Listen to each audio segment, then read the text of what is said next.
Welcome once again to Mystery Pier Books. It's always a pleasure and a delight for Louis and I to share these little videos with you, however amateurish they may appear to be. Today, in this week of sadness for us at the passing of Queen Elizabeth, we'd like to share some memories and some souvenirs of her with you.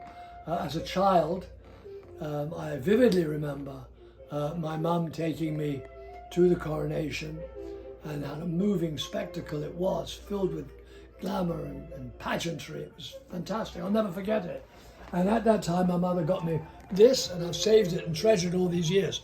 That's the royal golden carriage in which she rode to her coronation. So if you will follow, and will come in here, and I will share with you.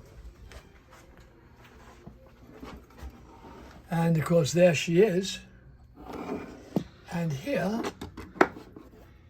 is a very interesting and very, very lovely little informal note in the handwriting of the Queen from Buckingham Palace, where she asks one of her aides to come up with some photographs, copies of photographs of the family.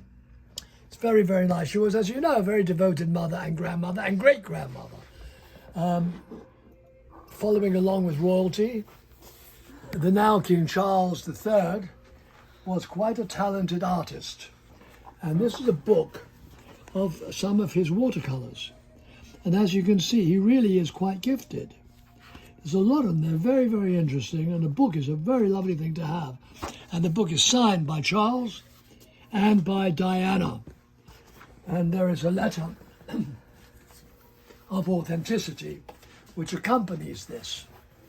Along with our theme today of royalty, let me share with you Queen Elizabeth's great-great-grandmother, Queen Victoria, which we have had beautifully presented in this case. More leaves from the Journal of a Life in the Highlands. This is where she being Victoria and her husband Albert, spent their summers in Scotland. And this is inscribed by Queen Victoria to her very, very favourite aide of many, many years, Sir Francis Seymour Bart.